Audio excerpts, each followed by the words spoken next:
Welcome to the Smart Stick Show. Hello, everyone. Welcome to the very first episode of the Smart Stick Show. And yes, this is officially the first ever stick figure podcast in the history of YouTube. The podcast where we talk about life, thoughts, and everything in between, one sketchy line at a time. Today's episode is going to hit deep because we're talking about something that affects almost all of us, and that is social media. Why do we feel less after scrolling through someone else's highlight reel? Why does someone else's vacation make our day feel boring? And why do we believe everyone else has it all figured out, except us? To help us unpack all of this, I've invited someone really special.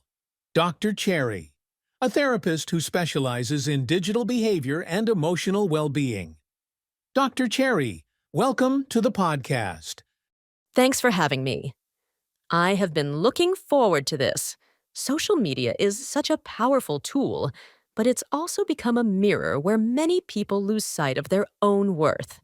It's time we talk about that. Totally agree. Let's dive in. Okay, so let's start with this. Why do we even compare ourselves to others on social media in the first place? Great question. The short answer? Because we're human. Our brains are wired to compare. Thousands of years ago, it helped us survive.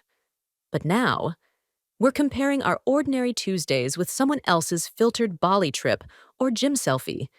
The danger is, we're comparing our behind-the-scenes with their highlight reel.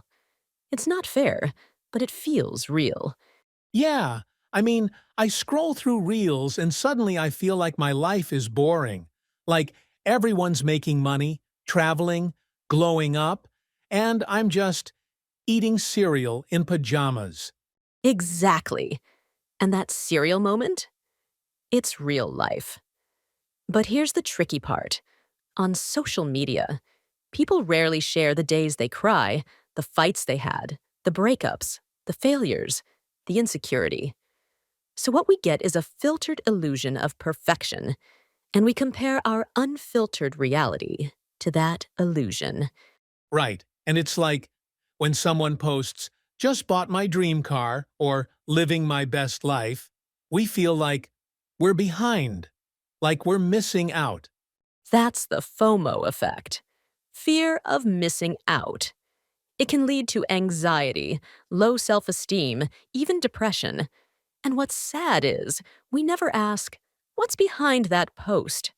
Maybe that person is drowning in debt. Maybe that smiling couple is 2 arguments away from breaking up. Maybe that influencer is editing their face because they don't feel beautiful enough. Okay, that's powerful. I've never really thought about what's behind the post. I just take it at face value.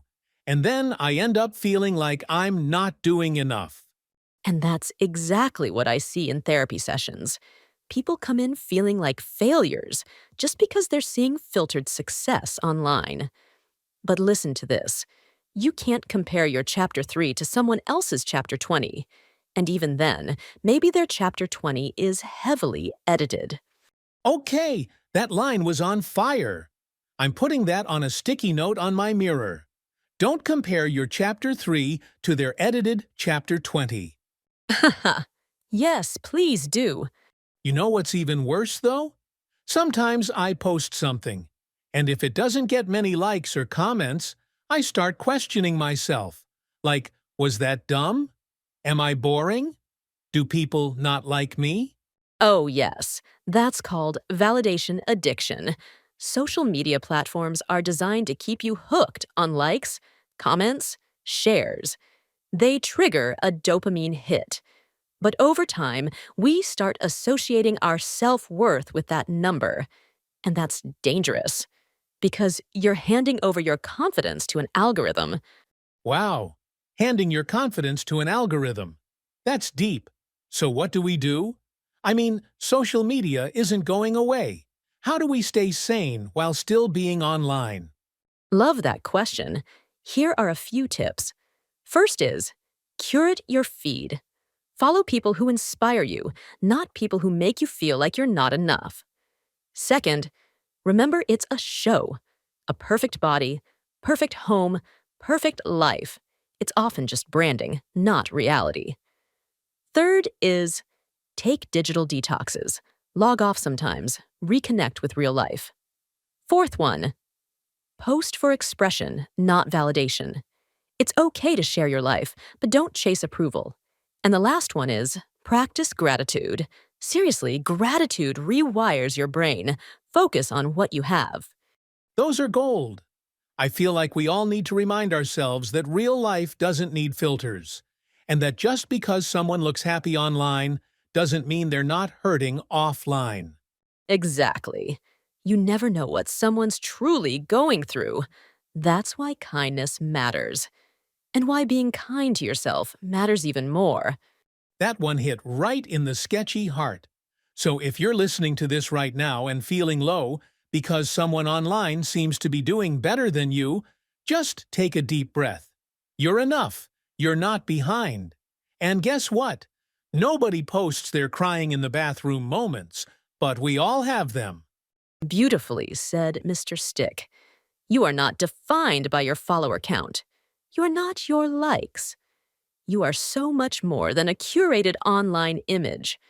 You're a real human being with flaws, beauty, depth, and worth, exactly as you are. Mic drop. All right, before we end today's episode, Dr. Cherry, do you have any final tips for everyone listening? Definitely. Just be aware of how much time you spend scrolling. Use social media, but don't let it control you. And if it ever starts making you feel bad about yourself, talk to someone. You don't have to go through it alone. That's awesome advice. Thank you so much, Dr. Cherry. This felt like a therapy session, but in podcast form. And to everyone listening, if this episode made you feel seen or understood, send it to someone else who might need it too. Let's keep reminding each other that what we see online isn't the full picture. Your real life matters. Even the boring days matter. Even the mornings when you're just sitting in pajamas eating cereal, they matter. This was The Smart Stick Show with me, and I'll catch you in the next episode. Until then, keep it real. If this video made you pause and think, even for a second, give it a like. And if you want more quirky, relatable videos like this one, hit that subscribe button. It really helps me keep creating, and trust me, I've got way more where this came from.